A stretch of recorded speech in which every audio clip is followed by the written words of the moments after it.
Audio Jungle.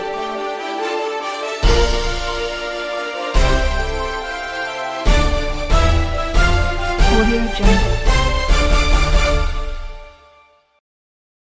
देखिए, एक तो होती है पार्टी का मैनिफेस्टो जी, एक होता है सरकार का मैनिफेस्टो और एक होता है संसद का मैंडेट। इन तीनों चीजों को मैं एक ऐसे पर्सपेक्टिव में देखता हूं कि थोड़ी देर के लिए मान भी लेते हैं कि पार्टियां वादे करती हैं, जी, लेकिन जब सरकार बन जाती है तो वो मुद्दे फिर सरकार के हो जाते हैं।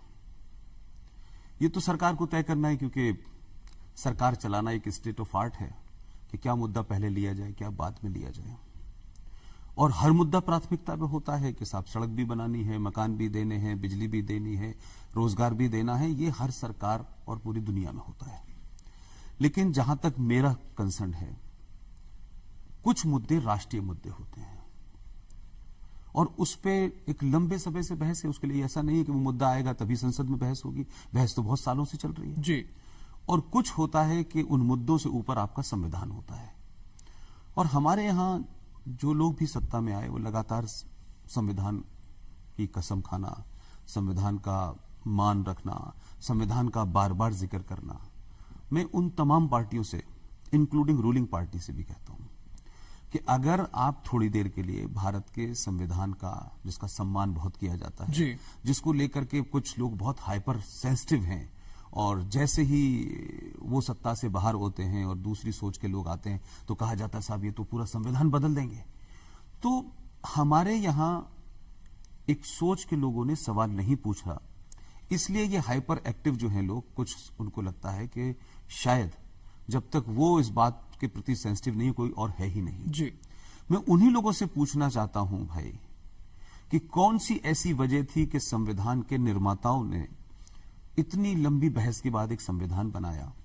और संविधान का जो मूल है, जिसे आप बेसिक स्ट्रक्चर कहते हैं, कौन सी वो वजह थी कि 1976 में श्रीमती इंदिरा गांधी ने संविधान के उस मूल स्ट्रक्चर के अंदर रातों रात आपने सोशलिज्म और सेकुलरिज्म का शब्द डाला। जी, अगर आप संविधान में कोई संशोधन करना चाहती थी, वो संशोधन जीएसटी लाने के लिए होता, देश में किसी और पॉलिसी बनाने के लिए होता, लेकिन वो मूल में क्या था? फिर आपने सिर्फ संविधान में वो उसमें छेड़छाड़ी नहीं की है, बल्कि आपने उसकी जो आत्मा है उसको बदला और फिर कोडिफाई किया कि ये सेकुलरिज्म का मतलब यही होगा, इसके अलावा दूसरा कुछ और नहीं होगा। तो क्या संविधान निर्माताओं में जब ये बहस हुई और कहा गया कि सोशलिज्म और सेकुलरिज्म डाला जाए, तो अंबेडकर जी ने कहा इस पे साफ साफ कि आगे की पीढ़ियों के लिए छोड़ दिया जाए, किसी को कोडिफाई ना किया जाए। तो एक तो संविधान में जो छेड़छाड़ हुई वो, दूसरा जो कुछ संविधान में था, चाहे वो यूनिफॉर्म सिविल कोड की बात हो या और दूसरे मुद्दे हो, तो राम मंदिर की बात आप अगर कहते हैं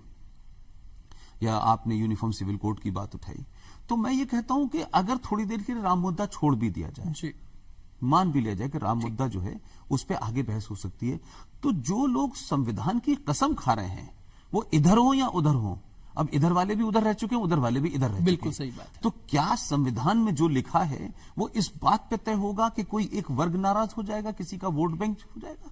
और अगर यूनिफॉर्म सिविल कोड है तो देश के लिए जी। है, उसको उठाने वाले कम्युनल हो जाएं और उसको छुपाने वाले सेकुलर हो जाएं, ये अपना आप में एक स्थिति बड़ी गंभीर है। तो मुझे लगता है कि सरकार को जो राष्ट्रीय मुद्दे हैं, जिससे ये राष्ट्र लगातार जूझ रहा है, सरकार आएगी जाएगी लेकिन राष्ट्र बरकरार रहेगा। तो जिस तरीके से इस भारतीय जनता पार्टी ने पहली बार और पूरे देश में पहला मैनिफेस्टो है जिसमें एक ऐसी चीज को एड्रेस किया गया है जिसके गंभीर परिणाम ये देश भुगत रहा है पिछले 70 साल से, वो है आर्टिकल 35 है। तो सरकार का कमिटमेंट भी है और आर्टिकल 35 भारत के संविधान के साथ सबसे बड़ा फ्रॉड भी है।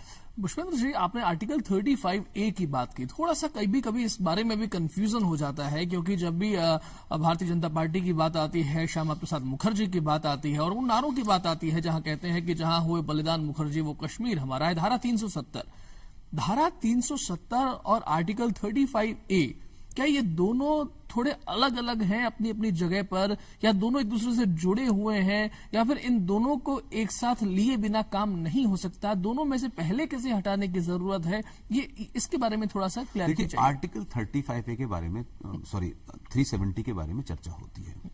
हम सब जानते हैं कि जब ये देश आजाद हुआ और 562 रियासतों में ये देश बटा, तो जो ड्राफ्ट तैयार किया गया कि जिस पे एक्सेशन के साइन होंगे, उसने सभी ने किया। उस वक्त के जितने थे उस सबके पास आर्टिकल 370 था, और 370 के तहत ये था कि चाहे कम्युनिकेशन हो, आपकी करेंसी हो, डिफेंस हो और फॉरेन पॉलिसी हो, ये केंद्र के हाथ में रहेगी। तो ये तो आज भी है। लेकिन आर्टिकल 35A जो है, उसके गंभीर परिणाम क्यों हैं कि आर्टिकल 35A राष्ट्रपति का मात्र एक आदेश था, और ये 370 बन चुका था।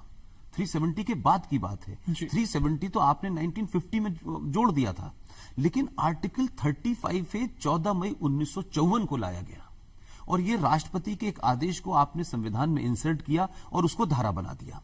अब ये जो आर्टिकल 35A है, जो कोर्ट में इस पे बहस चल रही है, या जो हमारे और साथियों ने मिलकर जब इसको PIL डाली, तो उसमें चैलेंज इसी बात को किया गया है कि क्या राष्ट्रपति का कोई आदेश संविधान का हिस्सा बन सकता है बगैर सदन के किसी हाउस में बहस हुए। और ये इतने लंबे समय से है। लेकिन मैं ये कह रहा हूं कि हमने चैलेंज तो इसकी लीगलिटी पे किया है। ये बात अलग है कि ये जम्मू कश्मीर राज्य सरकार को कुछ एक्स्ट्रा ऑर्डिनरी ताकत देती है, और यही वो धारा है जो भारत के रिपब्लिक भारत के अंदर टू नेशन थ्योरी को जन्म देती है। यही वो धारा है जो जम्मू कश्मीर को एक इस्लामिक राज्य बनाने की ताकत देती है। तो क्या भारत के अंदर जो भारत बटा, और इस नजरिए पे बटा कि क्या ये देश टू नेशन थ्योरी पे चलेगा या ये सेकुलर मूल्यों पे चलेगा, तो जिनको टू नेशन थ्योरी चाहिए थी उन्होंने मुल्क बना लिया। तो जब मुल्क बन गया तो इस भारत राज्य के अंदर एक राज्य ऐसा क्यों बना कि जिसमें हमने टू नेशन थ्योरी से ज्यादा खतरनाक मानसिकता और विचारधारा को मजबूत किया। तो मेरा कहना यह है कि आर्टिकल 35A एक लीगल इशू था। उसका एक दूसरा तरीका यह भी था कि राष्ट्रपति ने यह आदेश दिया था 14 मई 1954 को, तो वर्तमान राष्ट्रपति अपने उस आदेश को वापस ले सकते थे, उनको पावर थी। क्योंकि यही धारा भारत की जो एक आर्टिकल है जिसके तहत भारत के किसी भी हिस्से में जो आदमी जन्मा है, पैदा हुआ है, उसका क्या रंग रूप है, उसका क्या धर्म है, उसकी क्या जाति है, वो ये ताकत देता है कि वो भारत के किसी कोने में भी जाके व्यापार कर सकता है, रह सकता है, खा सकता है, सब कुछ कर सकता है। लेकिन ये उसी धारा को वायलेट करती है कि आप जम्मू कश्मीर में भारत का कोई नागरिक, वो हिंदू हो, मुसलमान हो, सिख हो, पारसी हो, जम्मू कश्मीर की उसको नागरिकता नहीं मिलेगी। और जम्मू कश्मीर की नागरिकता नहीं मिलेगी तो आप राज्य के अंदर न जमीन खरीद कर सकते हैं, न कारोबार कर सकते हैं, न नौकरी कर सकते हैं, न राज्य सरकार की कोई स्कीम आपको मिल सकती है। और तो और इतना एक्सक्लूसिव हमने बताया कि जम्मू कश्मीर राज्य की कोई लड़की, चाहे वो हिंदू हो या मुसलमान हो, वो हिंदुस्तान के किसी लड़के से शादी करेगी तो उसके प्रॉपर्टी राइट समाप्त हो जाएंगे। लेकिन यही लड़की पाकिस्तान के ऑक्युपाइड कश्मीर में, जो पाकिस्तान के कश्मीर, पाकिस्तान के कब्जे वाला कश्मीर है, उससे शादी करेगी तो उसको भारत की नागरिकता मिल जाएगी। तो इससे ऐसा लगता है कि कश्मीर एक अलग, उसकी पूरी थ्योरी अलग है। तो हमने संवैधानिक तौर पे लीगली कश्मीर को भारत से अलग कर रखा है, और हम ये उम्मीद करते हैं कि कश्मीर भारत का एक अभिन्न अंग है। तो ये सुनने और कहने में अच्छा लगता है।